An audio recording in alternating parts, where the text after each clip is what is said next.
ọ̀rọ̀ ṣùnùkùn ọ̀rọ̀ ṣùnùkùn ọ̀rọ̀ ṣùnùkùn ètò tó kún fọ́gbọ́n pẹ̀lú òye láti bẹ̀rẹ̀ ọ̀rọ̀ ṣùnùkùn ọ̀rọ̀ ṣùnùkùn ọ̀rọ̀ ṣùnùkùn ètò tó kún fọ́gbọ́n pẹ̀lú òye.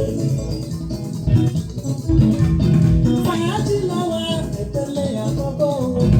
ibẹ̀ tẹ̀sí ń lọ oríṣiríṣi orin àsìkò yìí. Ìbéèrè tá ń lọ lórí àṣà Yorùbá pẹ̀lú òwe pẹ̀lú abala báwo ni kí n ti ṣe o. Ètò tó dára àwọn ó má ti bẹ̀rẹ̀. Ọ̀rọ̀ ṣùnùkùn ọ̀rọ̀ ṣùnùkùn ọ̀rọ̀ ṣùnùkùn ètò tó kún fọ́gbọ́n pẹ̀lú òye ni. Ọ̀rọ̀ ṣùnùkùn ọ̀rọ̀ ṣùnùkùn ọ̀rọ̀ ṣùnùkùn ètò tó kún fọ́gbọ́n pẹ̀lú òye ni. Ìrírí ayé kan òkúkú ní tìlú ó dẹ̀ ti nípa ọgbọ́n ló fi kú bọ́ ní ọ̀rọ̀ ṣùnùkùn. Lọ́jọ́jọ́ Friday ló máa ń wáyé Jásí Show Abọ́sẹ̀dé ọmọ bàbá ọmọ ọ̀páládọ́gbìn ètò lórí Jásí Show rédíò and TV. Ẹ wò ó ọ̀rọ̀ ṣùnùkùn ọ̀rọ̀ ṣùnùkùn ọ̀rọ̀ ṣùnùkùn ètò tó kún fọ́gbọ́n pẹ̀lú òye. Ọ̀rọ̀ ṣùnùkùn ọ̀rọ̀ ṣùnùkùn ọ̀rọ̀ ṣùnùkùn ètò tó kún fọ́gbọ́n pẹ̀lú òye. Lọ́tùn lọ́jọ́ ń yọ, lọ́tùn ni òòrùn ràn. Ọ̀tún náà ni ètò Èmi Abọ́sẹ̀dé. Mo kí gbogbo wa pé a kú ọjọ́ méjì ọjọ́ mẹ́ta kan ara ò lè bí àjíǹde ara yóò mọ̀ jẹ́ láṣẹ Elédùmarè. Káàárọ̀ ẹ káàsán ẹ kúrọ̀lẹ́ ẹ kú àjálẹ̀ o níbi yóò wù tí ẹ ti ń gbọ́ Jásí Show rédíò and tẹlifíṣàn. Queen Abọ́sẹ̀dé lórúkọ tí mi ò tí ì parúkọ dà. Mo ní èmi náà ni ọmọ nílùú ńlá méjì. Ìjẹ̀bú nílé bàbá tó bí mi lọ́mọ, Ẹ̀gbá nílé ìyá mi. Mo tó kí yín káàbọ̀ sórí ìkànnì Aláràgbàídá. Adúpẹ́ pọ̀ lọ́wọ́ yín ẹ ṣé gan ni o, mo ti rí o. Tó èèyàn wà nílé àkùọ̀lá Jímọ̀, Thank God it's Friday náà ní eléyìí. Kẹ́mọ̀ ìsọ oṣù yìí pẹ̀lú ọ̀rọ̀ iléèwé ìgẹ́tàsíbí ni ó ní bó ṣe máa jẹ́ ní gbogbo oṣù yìí. Ṣùgbọ́n a mọ̀ pàdé lórí ètò ìgbà tá bá ti ń pàdé lórí ètò àtẹ̀yìn àtẹ̀mí àlàáfíà náà ni a mọ̀ fi pàdé. Gẹ́gẹ́ mo ṣe máa ń sọ pé kó lè dà náà ni Abọ́sẹ̀dé òun náà ń bá káàkiri. Tó mo kì í pé ẹ káàbọ̀ sórí ìkànnì lẹ́ẹ̀kan sí ìbà Ọlọ́run ọba ìbà ọgbẹ̀yìn pátápátá. Inú afárá ṣẹyọkúlẹ̀ ẹkú lé o. Ìran ejù ló yẹ ká kíkó àmójúbà àjànàkú. Gbogbo fẹ́rẹ́ tí ẹkú àmójúbà ètò ọ̀rọ̀ ṣùnùkùn tọ̀tẹ̀ yìí. Má lé oṣù kan òsì ẹni ọba lé báláyé lolúwa mi fògo ṣe lóore ni. Ọ̀rọ̀ ṣùnùkùn búra gàdàbúyọ takálé takánàkẹ́ ètò tó gbajúgbajà tó mìíràn gẹ̀dẹ̀. Ó tún ti dé bí ewé adé Jásí Show náà ni. Abọ́sẹ̀dé ọmọ bàbá ọlọ́pàá ọba obìnrin olùṣètò débi ṣe é dé dálóhùn tí kì í ṣòbéèrè lásán. Yèyí agbáṣàgánà ẹ̀ káfẹ́fẹ́ lórí Jásí Show rédíò and tẹlifíṣàn tó láàmì láàka. Ẹ̀kú ilé gbogbo lọ́lá gbogbo bíbẹ tí ń bẹ bí abẹ. Ẹ̀yin ni ká máa dé bá ní gbogbo ọjọ́ Friday báyé bá ń jáyé ẹ ò ní rẹpẹ̀tì. Ìbàlọ́wọ́ Elédùmarè ọba ńlá adániwáyé ọba tó jọba lọ. Ọba adánimágbẹ̀jẹ́ ìwọ làwa tó wárí fún. Ajúbà Èdùmàrè tí ń bá ní rìn tí ò farahàn ni. Apanijí ni abagbára nípọn àṣẹ gbogbo ara gbáyàmù. Ìbà ládéládé lẹ́nìí ìbẹ̀yìn lọ́balọ́ba ìbẹ̀yìn ìjòyè tí ń fọgbọ́n ṣayé tí ọ̀dọ́ bàjẹ́ o. Ajúbà gbogbo àgbà tó fọgbọ́n ra ewu tí wọ́n tẹ̀pá ìtura àsìkò yìí lọ́wọ́lọ́wọ́. Ìbà ọmọdé ilé ìbẹ̀yìn màjèṣí àmàjúbà gbogbo yín o. Ìbà tọkùnrin tóbìnrin tó tó yín àmàjúbà déédéé lágbára lọ́wọ́ Olúwa bẹ́ẹ̀ ṣe ń gbọ́ wa ẹ ò ní mòṣì. Ìbà sọ̀rọ̀sọ̀rọ̀ pèdèpèdè tí ń bẹ lálẹ́dẹ ilẹ̀ yìí pátápátá. Ìbẹ̀yìn àfáà ìbẹ̀yìn wòlíì ìbẹ̀yìn oníṣẹ̀ṣe àbáláyé Jásí Show náà ẹ káfẹ́fẹ́ ẹ kú àmójúbà wa ó yá o. ẹ fàpèrè tẹ́dí kájọ gbádùn ètò ọ̀rọ̀ ṣùnùkùn tèní pẹ̀lú Abọ́sẹ̀dé ọmọ bàbá ọlọ́pàá lórí Tẹ́sí Show rédíò and tẹlifíṣàn tó rẹ̀rẹ̀ ń tẹ̀ káyé bẹ́ẹ̀ ṣe ń gbọ́ wa ẹ ò ní mọ̀ọ́ṣì. ẹ ní mọ̀ọ́ṣì ẹ ní mọ̀ọ́yà mọ́nẹ́mi Queen Abọ́sẹ̀dé mọ́ kí n pé kẹ́ lówó kẹ́ bímọ kẹ́ ṣòwò kẹ́ jèrè lágbára Ọlọ́run ẹ̀ ní ṣubú dànù bẹ́ẹ̀ bá ṣe ń lù báyìí náà ni yóò mọ ọdún láṣẹ Aláwùrábí gbogbo ẹ̀yin tí ẹ ti bá mi share fídíò yìí ẹnjìníà Ọlọ́ládé mo rí bí ẹ ṣe bá mi share Wàsíù Ṣọlá Ọ̀jẹ̀ládé gbà lórí Ọlọ́run bá mi gbogbo ẹni mo rí o mo dẹ̀ dúpẹ́ lọ́wọ́ gbóyín nítorí pé mo mọ̀ ọ́ lóore o mo mọ̀ ọ́ lóore ẹ ṣe gan ni ojú òní tì yín ní dààmú láṣẹ Elédùmarè inú mi dùn ayọ̀ gbogbo náà ni yóò kún dalẹ́ gẹ́gẹ́ mo sọ pé mo ní ẹ ṣàbámi gbà bó bá ṣe rí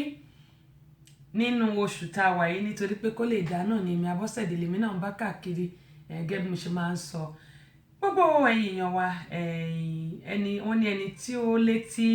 ẹni tó bá létí kó gbọ́ nǹkan tí ẹ̀mí ń sọ gẹ́gẹ́ mo ṣe sọ pé bó ṣe ń lọ náà ni àwa náà máa ń tẹ̀lé kí etí wa bá máa dì sí àwọn nǹkan tí ó ń ṣẹlẹ̀ káàkiri àgbáńlá ayé náà ni Abọ́sẹ̀dé ló ṣe fi ìkàlẹ̀ sí ìkànnì alárágbà yìí Tẹ́sí Show rédíò and tẹlifíṣàn káàkiri mẹ́rin àgbáńlá ayé náà ni wọ́n ti ń wò wá tí mo sì ń dúpẹ́ lọ́wọ́ gbogbo àwọn tí wọ́n fẹ́ wa tí wọ́n sì ń fẹ́ ire wa ìgbéga wa mo gbà ládùúrà ìpẹ́ yín náà ní rẹ̀yìn o láṣẹ Elédùmarè mo ní yìnyín kẹ́ni kó lè ṣe mí kó tó di pé a mọ̀ tẹ́ pẹpẹ ètò fún tòní a dúpẹ́ lọ́wọ́ gbogbo àwọn tí wọ́n ṣùgbà wá lórí ìkànnì yìí pàápàá jùlọ àwọn tí wọ́n fún wa lẹ́bùn lórí ètò yìí pé ká fún àwọn tí wọ́n bá gba ìbéèrè lórí ètò wa a dúpẹ́ púpọ̀ lọ́wọ́ wọn a lù wọ́n lọ́gọ̀ ẹnu pé wọ́n ṣe é púpọ̀ nítorí pé wọ́n ní bí ò sí tàgìrì ńkọ́ ẹ bá ń parí ẹ̀ àwọn ò lè lò a dúpẹ́ lọ́wọ́ Ọlọ́run àwọn ni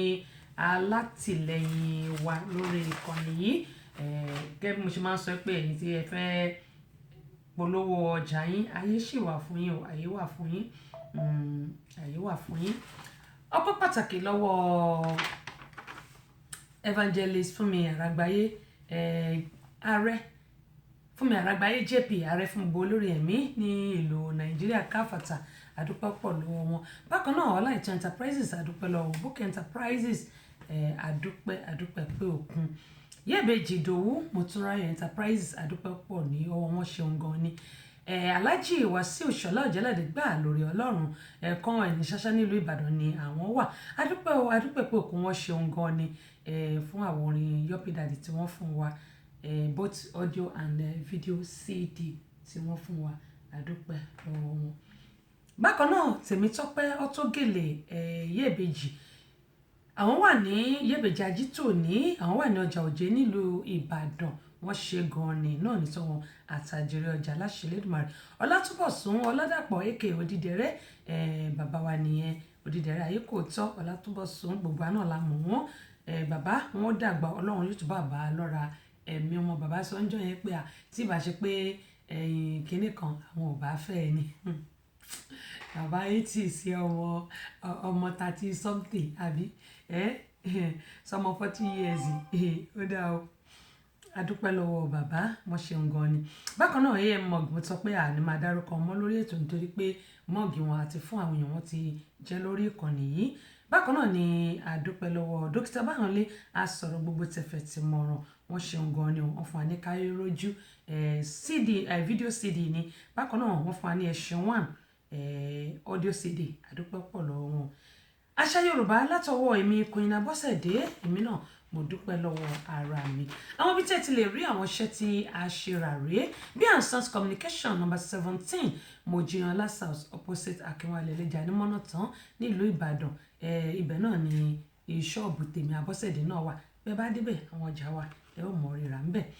bákan náà olóyè Kọ́lá Balógun Kọ́lá ọ́ìlì ààrẹ fún gbogbo ọmọ ẹgbẹ́ Rana Farms tí èmi Queen Abọ́sẹ̀dé tí mo jẹ́ ìyálóde wọn bákan náà ẹ ò rírà lọ́dọ̀ wọn bákan náà ẹ ó tún ra ní Mọ́níyà garage nílùú Ìbàdàn ni àwọn wà. Ẹ ó tún ra lọ́dọ̀ Alhaji Wasiu Ṣọlá Ọ̀jẹ́ládé gbà lórí Ọlọ́run ní kan ẹ̀ ní ṣáṣá nílùú Ìbàdàn. Mo sọ pé àwọn ẹlẹ́rìndòdò wọ́n ń tà wọ́n ní mini market, wọ́n ń ta pẹtiró èyí tá à ń pè ní gas lọ́dọ̀ tí wọ́n ń bí báyìí. Kò sí nǹkan tí ẹ wá dọ́dọ̀ wọn tí wọ́n rí, orí èèyàn nìkan ni wọ́n ní o, wọn ò ní orí èèyàn, wọn sì lẹ́yà ara èèyàn. Torí ẹ jẹ́ ká sọ ìkálà wọ́n ní àìsọ̀rọ̀là òun náà ni ó pa eléǹpé àkọ́kọ́ tó ní ìkánjú kan lọ.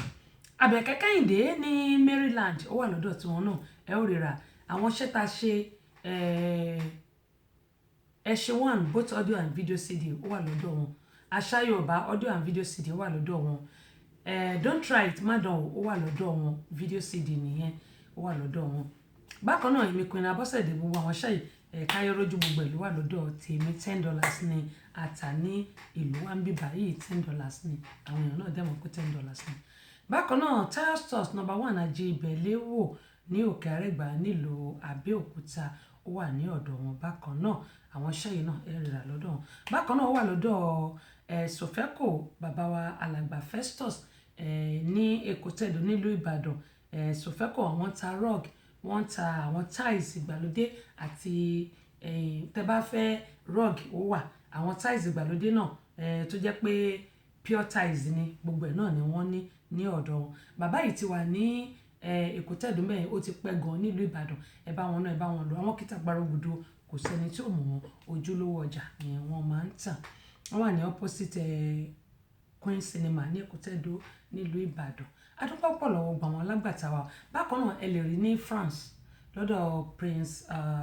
Adékúnlé ó wà lọ́dọ̀ tiwọn náà ẹ lè rà lọ́dọ̀ mi mọ iye bóyá euro náà bóyá kò mi mọ̀ ìtàn náà nílùú wọn bẹ̀yìn ó wà lọ́dọ̀ tiwọn náà. Bákan náà ẹ lè rí lọ́dọ̀ Vicky ọmọ Jésù nílùú London ó wà lọ́dọ̀ wọn. Adúpẹ́ pọ̀ lọ́wọ́ gbà wọn tí wọ́n bá jẹ́ alágbàtà yìí, orí wọn ò ní dàrú o lágbára Ọlọ́run.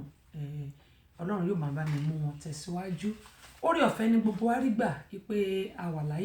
láàyè ojú wa tún rí ọjọ́ òní. Òní ní ọjọ́ kẹjọ oṣù kọkànlá 2019 oṣù ó tún ti ń lọ bí a ti kọ̀wé àtẹ̀mí àtẹ̀yìn àti gbogbo pátápátá a jọ parí ọdún yìí ní ayọ̀ la fi bẹ̀rẹ̀ ayọ̀ náà ni a ó fi parí ẹ̀. Mega Nails láti South Africa bọ́ọ̀ ní ṣàlàfíà ni èmi náà ń juwọ́ gbogbo àwọn ará South Africa ń kọ́ ṣàlàfíà ni wọ́n wà. Ẹ jẹ́ kí n kí àwọn tí wọ́n ti darapọ̀ mọ́ wa nítorí pé bàbá débi iṣẹ́ báyìí ṣíṣe là á ṣe. Monsurat ojúlówó ẹgbẹ́ bí àdúpẹ́ pọ̀ ní ọwọ́ yín o, yóò dà kò ní bàjẹ́. Ẹnjìnìà Ọlọ́ládé Adéníyì Akin Ọ̀ṣun wọn ní my sister ẹ̀kọ́ ètò Ọlọ́run ní ṣètò ìyànjú ni èmi ẹ̀dá ń gbà kí ni mo jẹ́ ta ni mí. Orí ọ̀fẹ́ ńláńlá ni gbogbo wa rí gbà pé a tún wà ní orí ìkànnì yìí lónìí. Alimi kí lọmọdé mọ̀ oyè àdúpẹ́ pọ̀ lọ́wọ́ yẹn ṣe gan ni. Ẹnjìnà Ọlọ́ládé Adéníyì wọn ní more wisdom knowledge and understanding ma àmì ò àtẹ̀yìn náà bẹ́ẹ̀ ṣe ń gbà fún mi kó máa rí bẹ́ẹ̀ fẹ́ yìí náà. Ọmọjọmọlọkẹ́ sí àdúpẹ́ pọ̀ lọ́wọ́ yín. Thank God it's Friday lélẹ́yìí. Gbogbo ẹ̀yin tẹ́tí bá mi share fídíò yìí mo rí pé èrò tán ti share wọ́n pọ̀ gan. Ẹ ṣé o èmi go tẹ̀ tí share àti mo ti rí pé àwọn èèyàn ti bá wa share 46 èyí tẹ́mi gan share bẹ́ẹ̀ ò tó nǹkan kan àdúpẹ́ pọ̀ lọ́wọ́ yín. Ọwọ́ tẹ́ fi share yẹn mo ní kọ́dún ìtó parí lágbọ́rọ̀ Ọlọ́run ẹni fọwọ́ náà gbọ́mọ sí o wọn ò ní gbé ẹ̀yin náà sí ẹ̀ sì ní gba lẹ́tà àbànújẹ́ láṣẹ Elédùmarè inshallah bí ó ṣe rí nìyẹn o. Ó dẹ̀ ti rí bẹ́ẹ̀ ẹ gbà pé ó ti rí bẹ́ẹ̀. Gẹ́gẹ́ mo ṣe máa ń sọ pé ọkàn ni Ọlọ́run ń wò ọkàn kì í ṣe pé bí mo ṣe dáa tó kì í ṣe pé bóyá makeup ojú wa kì í ṣe pé bóyá mo kàtíkè kì í ṣe pé bóyá ẹwà ṣùgbọ́n ọkàn wa òun ni Ọlọ́run wò òun sì ni Ọlọ́run fẹ́. Mo dúpẹ́ pọ̀ lọ́wọ́ yín. Prince Adékúnlé Joseph Adékànmí mo dúpẹ́ lọ́wọ́ yín o. Adékànmí náà owó kàn mí ọlá kàn mí iyì kàn mí ohun rere gbogbo ó kàn mí ìbànújẹ́ ó jìnnà sí gbogbo pátápátá láṣẹ Elédùmarè. Yẹmí Olúwo báwo ni ṣé gbogbo ẹ̀ tí ṣé ó ń dùn màmá ń kọ́ lágbára Ọlọ́run omi ara wọn ìjà ara Ọlọ́run yóò tún ṣe o.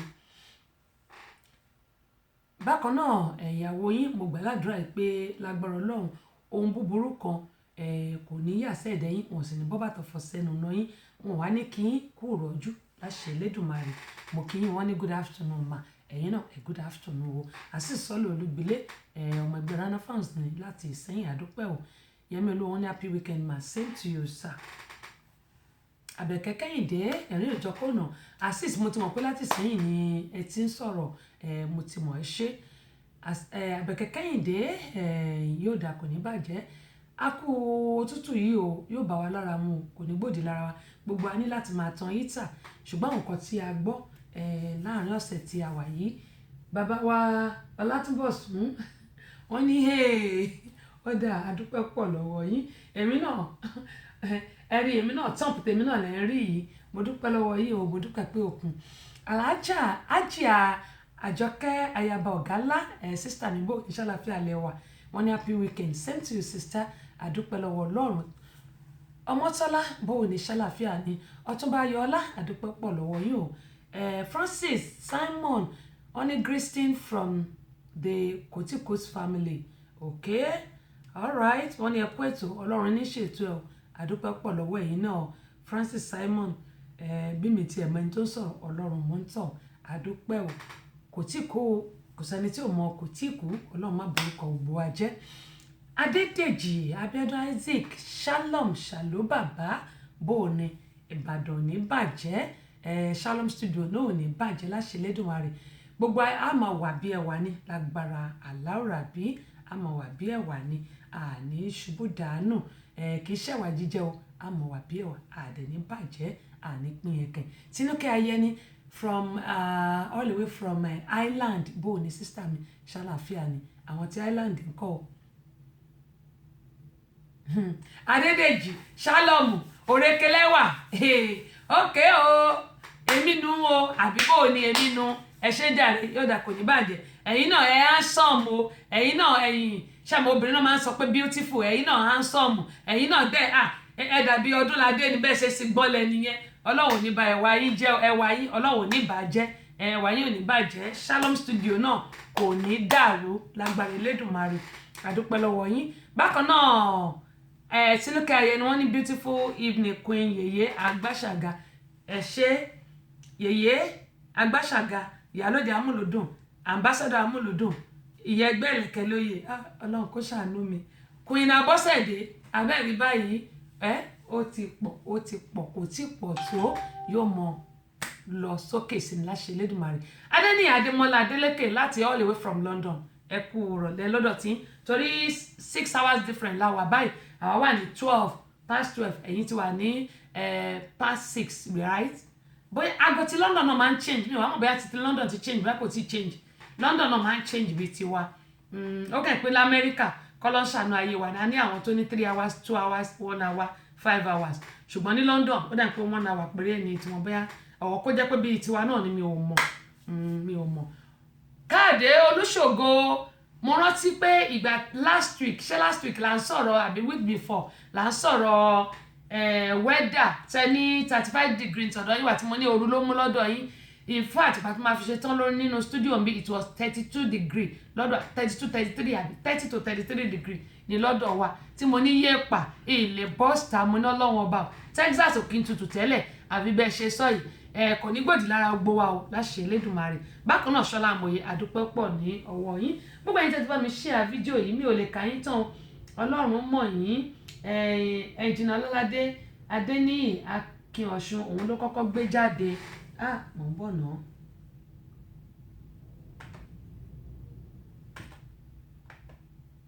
kọ́lọ̀ bá kalẹ̀ tó bá kóòtè ṣe gbọ́dọ̀ àwọn àgbààgbà là á gbé wá ọ̀rọ̀ sùnùkùn lètò tó ń lọ báyìí lọ́wọ́lọ́wọ́ nílé iṣẹ́ 30 show radio and television látọwọ́ Abọ́sẹ̀dé ọmọ bàbá ọlọ́pàá ọba obìnrin olùṣètò Yèyé Agbáṣàga ìyálóde amúlùdùn ambassador amúlùdùn ìyá ẹgbẹ́ ìlẹ̀kẹ̀ lóye ọ̀pẹ́lẹ́ngẹ́ ó ṣubú lẹ́wọ̀ kò fọ́ ó ṣubú lódó odó àyà pẹ̀lẹ́gẹ̀dẹ̀ bí aṣọ Abọ́sẹ̀dé tí ń wẹ̀ lódò gbogbo ọmọkùnrin ní yọwọ́ ṣe wọ́n pé tèmi ní omú tèmi ní ọgbà tèmi ni o mú Abọ́sẹ̀dé kọ́kọ́ tọwọ́ tẹ ẹsẹ̀ bí ọ̀lẹ́lẹ̀ àwẹ̀ Ìjẹ̀bú Ẹ̀gbòrò ọmọ ọba ń ta ọmọ ẹ̀gbá àmọ̀ òjì ọmọ dọ́ta odò ọmọ táyé lolú mò ń gbírun ìdílé ará àsokùn ẹdun bẹ́lẹ́jẹ́ orí igi ìwà níwọ̀ tẹ́lẹ̀lẹ́lẹ́lẹ́lẹ́lẹ́ babaláwo akẹ́dùn ló dé fún alákẹ́dùn wọ́n ní ká máa bí ọmọ òun méjì ẹ̀yìn ọmọ pé méjì lábí ẹnu ọ̀kan ṣoṣo ìdòwú ẹlẹ́ta òkòkò ọmọ gbọ́nlé ó ti dóde Abọ́sẹ̀dé ti wà lórí afẹ́fẹ́ ó tún ti wà lórí ètò. bẹ́ẹ̀ ni a ti wà lórí ètò a dúpẹ́ lọ́wọ́ àwọn tí wọ́n ti darapọ̀ mọ́ wa Kúnlé wọ́n ní happy weekend to you my queen ok ẹ ṣé queen ti gbogbo yín náà ni wọ́n ní my queen happy weekend to you same to you same to you mo dúpẹ́ pọ̀ lọ́wọ́ yín ojú òní tì yín wọ́n ní ẹ ò mọ̀ dán ni ẹ ò ní pín yẹn kan ẹ ò ní bàjẹ́ àmì àtẹ̀yìn náà o ẹ̀yin náà mọ̀ ọdán ni láṣẹ Elédùmarè bẹ́ẹ̀mi bá ti ń dán tẹ̀yìn náà ń dán gbogbo àdúrà tẹ́ bá gbà fún mi kó máa padà sọ́dọ̀ tí náà gbogbo ètèmi náà bá dẹ̀ tún gbà fún yín kó jẹ́ ti tèmi náà ọ̀pọ̀ ni ò lè sọ bẹ́ẹ̀ o ní mo ṣe máa ń sọ pé bó bá nù ká kọ sọmọ làkejì èyí tó kù nǹkan á jẹ́ tiẹ̀. ó dà aṣáájú ti di méjì lọ́dọ̀ mi Joshua mò ń bọ̀ ń bẹ́ o aṣáájú ti di méjì lọ́dọ̀ mi wo ni ẹ̀rù ń bà àkú wọ́n ní ẹ̀kú ojúmọ́ ní àtìyín wọ́n ní àwọn náà kú déédéé wòye lọ́dọ̀ tí wọ́n ń bẹ̀ wọ́n ní bò ní queen àkú weekend wọ́n ní yóò dà kò ní bàjẹ́ àlámà mi wọ́n ní mo kí n pé ẹ̀kú iṣẹ́ náà o wọ́n ní lágbára Ọlọ́run orí yín ò ní dàrú àbí wọ́n ní ọdún yìí a ò ní fi ṣàṣemọ àlámà mi wọ́n wá ní kí n máa bá wọn kí gbogbo àwọn tí wọ́n ń ṣe ọjọ́ ìbí pàápàá jùlọ ọ̀rẹ́ àwọn Ọmọníyì wípé wọ́n kú ewu ọjọ́ ìbí wípé ẹ̀mí ẹ̀ yóò ṣe ọ̀pọ̀lọpọ̀ ọdún láyé ó dàbí ẹ ṣe ń sọ yìí wọ́n ti ń gbọ́ wọ́n ní máa bá wọn kí gbogbo àwọn tí wọ́n ń ṣọjọ́ ìbí pàápàá jùlọ Ọmọníyì tó jẹ́ ọ̀rẹ́ wọn wọ́n ní wọ́n ṣe ọ̀pọ̀lọpọ̀ ọdún láyé o èmi náà mo sọ pé nínú owó ọmọ ìgbéga àlàáfíà àìkú baálé ọ̀rọ̀ ojú òní ti ẹnì kọ̀ọ̀kan wa bákan náà Abọ́sẹ̀dé di méjì wo lè rúmbà ẹnu lèmi ní wọ́n ní ẹkú ọ̀sán o wọ́n ní ẹ̀sìnkú ìsinmi òpin ọ̀sẹ̀ wọ́n ní ìsinmi aláyọ̀ lámọ̀ọ́ṣe o àmì o Jésù ìmọ̀ṣàmì mo gbé tó ẹ̀mí bákan náà ni lọ́lá wọ́n ní ẹkú déédéé wò yìí wọ́n ní ojú yín retété o àtó Ọlọ́run máa ní pẹ̀lú àdí àgbọn £1 pẹ̀lú àdí àgbọn £1 àbí wọ́n ní mo kí yín o wọ́n ní ẹ ò ní bàjẹ́ láṣẹ Elédùmarè àmì àtẹ̀yìn náà wọ́n ní gbogbo ọdún yìí bó ṣe lọ sópin wọ́n ní a ò ní ká góńgó ṣọdún aláwọ̀mà mi mo ti tẹ́wọ́ àdúrà èmi náà mo gbé tó àdúrà mi mo ṣàmì ò mo fi pa ara mi mo fi pa gbogbo ara mi àmì o Jésù. bákan náà ni Ọláìsàn wọ́n ní ẹ kó ètò wọ́n ní ẹ káàbọ̀ sórí ìkànnì Alárààgbàyídá wọ́n ní à ń gbádùn yín o tó ẹ ṣe Azeez àwọn náà ní good afternoon how you doing sister welcome on board I really appreciate you èmi náà appreciate gbogbo yín o ó lè jẹ́ kí n tún kí àwọn tí wọ́n tún ti darapọ̀ máa lórí ẹ̀bọ́tẹ̀ tí lè jẹ́ pé wọ́n mẹ́lò síbẹ̀ ni ó ní mi sọ pé ọ̀pọ̀lọpọ̀ ló máa wà lórí ètò wọ́n bá ti chat mi ń bí báyìí àmọ́ kà síta. ok ọ̀dọ̀ Ṣọlá Àmọ̀yé ni mo ti dúró lẹ́ẹ̀kan tí ń ká ayé ni eyín mi ò dẹ̀ wá fún kálẹ́yìn mi funfun ní ìbá yín fẹ́ síta eyín mi ò funfun ti jóná èédú àti àfọ́kùgò ni mo ní kọ́ bá wá gèlè mi fọ eyín mi ò funfun bá nífẹ̀ẹ́ eyín mi sí Jendra Mọ́dì àkù déédéé wòyí ní àti ń bẹ̀ Káyọ̀dé Ọlákúnlé Ọláníyàn bò ní káàbọ̀ sórí kan ní adúpẹ́ pé òkun lọ́wọ́ yìí o Ismail Ọláníyàn ọ̀dà ẹ má bínú Tókẹ́ Smith adúpẹ́ pọ̀ lọ́wọ́ yín Joshua Ọláwọyìn Ọláṣẹ́yìndé bò ní aṣáájú bọ́bagún àtúnbọ̀ lọ́wọ́lọ́wọ́ wọn ní ẹ̀kú iṣẹ́ ọpọlọ òwò Ọlọ́run níṣẹ́ ìyànjú ni àwa ẹ̀dá ń gbà gbogbo apátápátá wọn ni ẹni tó bá létí pé gbọ́ nǹkan tí ẹ̀mí ń sọ ẹ jẹ́ kí n tẹ eléyìí fún wa torí èmo yín sọ pé ẹni tó bá ti mísì ètò Èmi Abọ́sẹ̀dé ó mísì nǹkan kì í ṣe pé àwọn tó kù kì í ṣètò ṣùgbọ́n àwọn kọ́kọ́ wà tó jẹ́ pé kò kì í ṣe gbogbo wa láti gbọ́ tàbí la mọ̀ nípa ẹ̀ ṣùgbọ́n tí a bá rí àwọn kọ̀ọ̀kan tó bá ṣẹlẹ̀ tó jẹ́ pé ó lè ṣàǹfààní fún gbogbo wa gẹ́gẹ́ bí mo ṣe máa ń sọ òun náà ni èmi Abọ́sẹ̀dé tí mo máa ń gbọ́ sórí ètò tí mo sọ pé bó ṣe ń lọ là ń tẹ̀lé Fàájì Làwà la máa kọ́kọ́ fi ní ìpele àkọ́kọ́ lórí ètò yìí òun la máa kọ́ fi ń bẹ̀rẹ̀ ètò ṣùgbọ́n gẹ́gẹ́ mo sọ pé bí ẹyẹ bá ṣe lọ náà ni a ṣe máa ń jo òkú ẹ̀ lọ́dọ̀ èmi Abọ́sẹ̀dé àti àwọn orin ọlọ́kan-ò-jọ̀kan ṣùgbọ́n ẹ jẹ́ ká gbọ́ eléyìí. Working in the Meta service, we have been informed to pass a message across to people to be careful, especially the kids. We have a disease going around called gastroenteritis. Ó dá fún àǹfààní àwọn tí ó jẹ́ pé bóyá tí èèbó yẹn tó le tàbí tó yẹ pé ẹ̀yà àmọ̀túnmọ̀ ẹ̀yìn ní tiwantiwa tá a bá sọ pé kọ́lẹ́rà òun nìkan tó ń gbìyànjú láti sọ kọ́lẹ́rà kí ni nǹkan tó fa kọ́lẹ́rà nílùú Èkó ni ó ti ṣẹlẹ̀ lọ́wọ́lọ́wọ́ báyìí ló ń ṣẹlẹ̀ tó yẹ pé àwọn tó kú wọ́n ti lé ní 100 tí wọ́n ní wọ́n kú ṣùgbọ́n kí ni nǹkan tó fa kọ́lẹ́rà yìí ó ti wọ́pọ̀ láàrin àwọn ọmọdé tí wọ́n jẹ́ ọmọ ilé ìwé ṣùgbọ́n ẹ máa gbọ́. Whereby the children or the adults will be stooling and vomiting the same time. Please do not assume that probably maybe the kid is going through some kind of maybe just a cholera or maybe he's trying to bring out teeth or something. It's beyond that. If once the kids or the adults stool more than 2 to 3 times and they're not rushed to the hospital for immediate medication, please, this leads to death. Presently, as of this morning, we've accounted for 160-something patients that have died of this disease